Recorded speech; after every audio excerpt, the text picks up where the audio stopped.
So good evening guys. आज आपका जेआईएल का पेपर हो चुका है and as per the expectations paper again बहुत सिंपल था।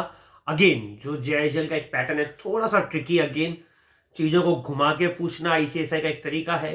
अगर कॉमन सेंस के साथ इस पेपर को अटेंड किया तो बहुत ईजी रहेगा। तो मैं फटाफट ज़्यादा टाइम ना लेते हुए सीधा क्वेश्चंस पे आता हूँ। सो मैं फटाफट डिस्कस करता हूँ। मैं डिटेल में क्वेश्चंस को नहीं पढ़ूंगा, मैं क्रक्स पढ़ूंगा क्वेश्चन में क्या और आंसर बताऊंगा आपको overview. The first question is: the charters of the several high courts established by British government has laid down the rule to decide a case whether law on a matter is silent. Explain. अब देखिए, इन्होंने बोला कि अगर किसी matter पे कोई law silent है तो कैसे किसी केस को डिसाइड करेगी कोई भी कोर्ट।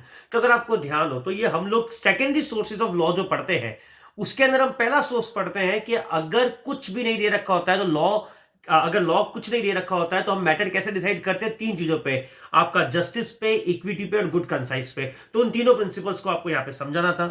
सेकंड है explain the test laid down by Supreme Court for determining whether an entity is instrumentally agency of or the state. ये आपके कॉन्स्टिट्यूशन ऑफ इंडिया का केस है कि कोई स्टेट जो है, कोई कंपनी जो है या कोई एंटिटी जो वो स्टेट है या नहीं। तो आपको ध्यान रखना, अजय हसिया वर्सेस खालिद मोहम्मद का एक केस हुआ था, उसके अंदर बिल्कुल बताया गया था कि अगर कैपिटल गवर्नमेंट ने होल्ड कर रखी है, मोनोपोली स्टेटस एंजॉय कर रही है, एक्सपेंडिचर जो मेट आउट कर रहा है, तो उस अकॉर्डिंग एक टेस्ट दे रखा है कॉन्स्टिट्यूशन ऑफ इंडिया के अंदर। तो हमें बताना है कि वो स्टेट है कि नहीं। तो कॉन्स्टिट्यूशन ऑफ इंडिया का डायरेक्ट क्वेश्चन है। Substituted mode of service of summon in this effect. Sir देखिए, सर्विस का समन जो हम भेजते हैं उसका सब्स्टिट्यूटेड मोड क्या होता है? तो देखिए, सबसे पहले अपन क्या करते हैं, डिफेंडेंट जहां रहता है वहां भेज देते हैं। फिर हम इसको भेजते हैं किसके थ्रू? पोस्ट के थ्रू भेजते हैं। इसका सबका एक्सपेंस कौन उठाता है? प्लेंटिफ उठाता है, ठीक है ना। और अगर कोई पर्सन है तो हम पर्सन पे भेजते हैं, कोई कंपनी तो कंपनी भेजते हैं। ये भी आपका डायरेक्ट क्वेश्चन है जहां से उन्होंने उठा के दिया है। फिर पूछा आपसे इफेक्ट ऑफ रिपील जीसीए के अंदर, तो हमने अभी रिवीजन लेक्चर्स में भी इसको रिवाइज किया था। इफेक्ट रिपील शेल नॉट, आपने पढ़ा था अगर पहले कोई वर्क हो चुका है तो रिपील पे उसको कोई इंपैक्ट नहीं पड़ेगा। फिर हमने एक और पॉइंट पढ़ा था कि रिवील पहले कोई अगर पेनल्टीज फाइन्स अगर आप पे लगे हुए तो वो कंटिन्यू रहेंगे, कोई सब्सिडी मिली तो वो कंटिन्यू रहेगा। तो वो सारे पॉइंट्स आपको यहाँ पे लिखने थे। फिर जो क्वेश्चन 2A जो आता है, there is a contract between A and contracted B. अगर आपको ध्यान हो तो हमने U Dhar versus state of Jharkhand का क्वेश्चन किया था misappropriation of property IPC के अंदर। ये डायरेक्ट क्वेश्चन आया, मैंने क्लास में भी इसको केस स्टडी को सॉल्व कराया था, वही क्वेश्चन रिपीट हुआ है। Oral evidence must be direct. अब लोगों को लगा कि ये क्या क्वेश्चन पूछा, बेटा बहुत सिंपल पूछा। ओरल एविडेंस जनरली डायरेक्ट ही होते हैं। ओरल एविडेंस देखो, एक डॉक्यूमेंट्री एविडेंस, एक ओरल एविडेंस। तो ओरल एविडेंस डायरेक्ट होने का मतलब वो ऐसे होने चाहिए जिनको हमने खुद ने पर्सनली सीन किया हो, फियर क्या सॉरी फील किया हो अपने सेंसेस से। मैंने ये बात बताई थी, हमने पर्सनली सुना हो, देखा हो। ये इसीलिए कहा गया ओरल एविडेंस हमेशा क्या होते हैं? डायरेक्ट ही होते हैं। हियर से और सर्कमस्टेंशियल नहीं होते ओरल एविडेंस। फिर नेक्स्ट क्वेश्चन क्या है?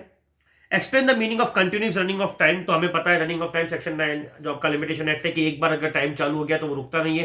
सब्सिक्वेंट डिसेबिलिटी उसको एक्सप्लेन करा था। The biggest check over administrative power judicial review. हमने पढ़ा था कि सर एडमिनिस्ट्रेटिव पावर को कंट्रोल करने के लिए 2-3 तरीके हैं, जिसमें सबसे इंपॉर्टेंट जुडिशियल रिव्यू था कि कोर्ट उसको अनकॉन्स्टिट्यूशनल डिक्लेयर कर देगी अगर कोई भी एक्शन उसको क्या लगता है, इनवैलिड लगता है, या उसको लगता है कि एडमिनिस्ट्रेटर ने एक्शन सही नहीं लिया। तो जुडिशियल रिव्यू को एक्सप्लेन करना है। Very simple question. अगेन आपसे पूछा गया रेमेडीज अवेलेबल इन टॉट other than action for unliquidated damages. ठीक है, तो बहुत सिंपल क्वेश्चन पूछ लिया कि अनलिक्विड डैमेजेस के अलावा क्या रेमेडीज है। तो आप लोगों ने पढ़ी है, अपने क्लास में पढ़ी, जुडिशियल रेमेडीज और एक्स्ट्रा जुडिशियल रेमेडीज। आपको उन सबको एक्सप्लेन करना है। बहुत सिंपल क्वेश्चन। मतलब अगर अभी तक आप देखेंगे तो हमारे मैथ को उन्होंने पकड़ के रख रखा है। अभी तक मैंने जो पूरा पेपर का एनालिसिस किया है, जिसने अपना जो अमृतवाणी मैथ है हमारा, अगर उसको भी ढंग से पढ़ा तो 74 मार्क्स का पेपर आपका अमृतवाणी से ही मिल रहा है।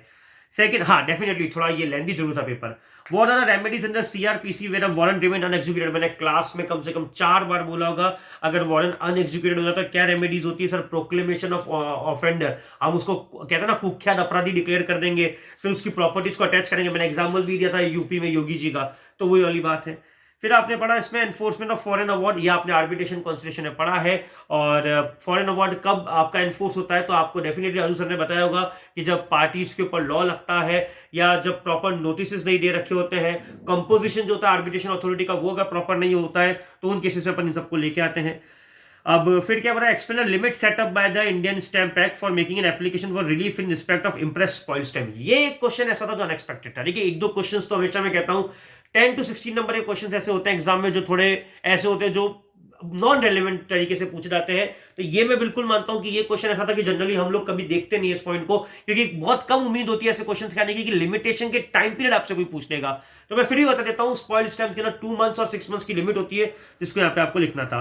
Now for exception of registration of non testamentary, तो आपको मालूम है document required, not document registration का कंपलसरी नहीं होता, सेक्शन 17(2) आपको उसको यहाँ पे लिखना था। सेक्शन 4 सेकंड क्वेश्चन क्या पूछता है आपका, section 4 of the RTI has ended certain obligation of public authorities. आपको मालूम है पब्लिक अथॉरिटी से बहुत सारी ऑब्लिगेशंस होती है, आपको जैसे ध्यान होगा सर, उनको रिकॉर्ड मेंटेन करने पड़ते हैं, ऑर्गेनाइजेशन की डिटेल्स मेंटेन करनी पड़ती है, डॉक्यूमेंट्स, प्रोसीजर्स, एम्प्लॉय की डिटेल, आपको कोई भी 8 इसमें से लिखनी थी। फिर नेक्स्ट क्वेश्चन क्या आता है आपका, थर्ड आता है that discuss the types of importance of document transition mentioned in first schedule of the IT Act। अब देखिए इन्होंने कुछ नहीं पूछा, आपको आईटी एक्ट की एप्लीकेबिलिटी पूछ ली। देखिए फर्स्ट शेड्यूल कभी नहीं पूछते एग्जाम में। अब फर्स्ट शेड्यूल में कौन से डॉक्यूमेंट्स कंटेन करेंगे, तो आपने अगर पढ़ा होगा, हमने एप्लीकेबिलिटी पढ़ी थी कि IT act does not applies to, वो यहाँ पे लिखना था। आपको घुमा के पूछा, इस क्वेश्चन को ट्विस्ट करके पूछा, बट मैंने क्लास में टिक कराया था कि ये क्वेश्चन एग्जाम में आ सकता है। नेक्स्ट हम बात करते हैं state the justifiable ground for parliament state जैसे to pass law for preventive detention. देखिए आर्टिकल 22 आपका जो कॉन्स्टिट्यूशन ऑफ इंडिया के अंदर आपने पढ़ा है प्रिवेंटिव डिटेंशन, उसको लिखना है, और कुछ सेफगार्ड्स दे रखे हैं डायरेक्टली, आप उसको भी लिख सकते हैं। नेक्स्ट हम बात करते हैं, क्या बोला गया, जो आपका फोर्थ क्वेश्चन आता है, क्या बोलता है, एक second, yes, in the interpretation a judge must not alter the material of which it is woven but he can and should iron out the piece. Yes, मैंने आपको बताया था कि देखिए जज के पास अगर कोई प्रॉब्लम आती है तो मैंने आपको एक स्टेटमेंट दिया था कि जज अपने हैंड फोल्ड करके नहीं बैठ सकता, उसको रीजनेबल इंटरप्रिटेशन या गोल्डन रूल लगा के मीनिंग निकालना पड़ेगा। तो यहाँ पे यही बोला कि जज को मटेरियल चीज को चेंज नहीं करना, उसका इंटरप्रिटेशन निकालने की कोशिश करनी चाहिए। तो बहुत एक इंटरप्रिटेशन का बेसिक क्वेश्चन आ गया ये। Explain the provision applicable for making of rules और बायलॉज। हाँ देखिए रूल्स और बायलॉज जनरल क्लॉज एक्ट का ये अगेन एक ऐसा प्रोविजन था जो इतना इंपॉर्टेंट नहीं था, बट पूछ लिया। बट अगर आप बेसिक अपना माइंड लगाएंगे, कोई भी लॉ या बायलॉ बनने से पहले क्या आपको प्रोसीजर फॉलो करना पड़ता था। सबसे पहले पार्लियामेंट के दोनों हाउसेज में पास होता है, फिर वो पब्लिश होने जाता है, फिर उसका ड्राफ्ट तैयार किया जाता है, ड्राफ्ट सबको पढ़ाया जाता है, कोई करेक्शन करी तो करेक्शन करी जाती है, and then finally president sign करता है, देन उसको ऑफिशियल गजेट में पब्लिश करते हैं। ये बेसिक रूल है। वैसे देखो ये क्वेश्चन थोड़ा अलग हटके था, बट अगर आपको कॉमन सेंस है तो आप उसको कर सकते हैं। Now again define difference between the powers of collector and controlling revenue authority. Yes, ये एक और स्टैम्प एक्ट में से एक ऐसा क्वेश्चन है जो थोड़ा सा लीक से हटके था। ये डेफिनेटली बहुत ऐसा एरिया होता है जो अनरेटेड होता है, इसको पूछ लिया, इतना अंडररेटेड एरिया की वजह से भी क्वेश्चन पूछ लिया, थोड़ा स्कोप कम था। तो आपको ये लिखना था कलेक्टर और कंट्रोलिंग रेवेन्यू अथॉरिटी के बीच में डिफरेंस क्या है। तो हमने स्टैम्प एक्ट में जगह जगह कलेक्टर की पावर्स पढ़ी है, तो आप कलेक्टर की पावर्स लिखते हो, उसकी जस्ट अपोजिट पावर्स आपकी कंट्रोलिंग अथॉरिटी की होती है। जैसे कलेक्टर रिफंड कर सकता है पेनल्टीज का, तो कंट्रोलिंग अथॉरिटी जो पेनल्टीज के साथ ड्यूटीज का भी कर सकती है। कलेक्टर रूटीन वर्क करता है, वो स्पेसिफिक वर्क करता है। कलेक्टर के पास कोई टाइम लिमिट नहीं होती, बट इनके पास टाइम लिमिट होती है। तो ये पॉइंट आपको यहाँ पे लिखना था इसके अंदर। फिर बात करते हैं हम लोग, नेक्स्ट क्वेश्चन कौन सा था, do you consider there is no antithesis between effective government and controlling. देखिए अब ये एडमिनिस्ट्रेटिव लॉ का अगेन एक डिफिकल्ट सा क्वेश्चन है। ये डिफिकल्ट नहीं, इसको क्रैक डाउन करना था आपको। ये बोल रहे हैं कि एडमिनिस्ट्रेटिव लॉ जो है और जो गवर्नमेंट एजेंसी है ये आपस में कोई कनेक्शन रखते हैं कि रखते। तो मैंने आपको एक बात बताई थी, अगर कलेक्टर अपनी पावर का मिसयूज कर रहा है तो हम गवर्नमेंट अथॉरिटीज के पास जाके उसकी कंप्लेन कर सकते हैं उन बातों को। यहाँ पे एडमिनिस्ट्रेटिव लॉ की जो मैंने आपको बताया था पहली क्लास में थीम समझाई थी, आपको यहाँ पे उस थीम को लिखना है। Next state the procedure of appeal before the NCLT. तो बेटा ये तो बहुत सिंपल प्रोसीजर है, आप कंपनी लॉ में पढ़ते हैं, सेम प्रोसीजर रहता है, तो कोई चेंज है नहीं इसमें। व्हाट इज द प्रिजम्पशंस, और प्रिजम्पशंस मतलब अजम्पशंस। तो आपको पता है हम हमेशा पढ़ते हैं कि कोई भी लॉ को इंटरप्रेट करने से पहले हमको कुछ बेसिक अजम्पशंस ध्यान रखने पड़ते हैं कि लॉ को वैसे ही पढ़ा जाएगा जैसे वो बना गया था, ठीक है ना।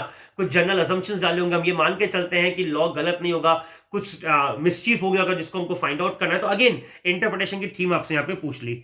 Then explain the three fundamentals to which Information Technology Act is made applicable।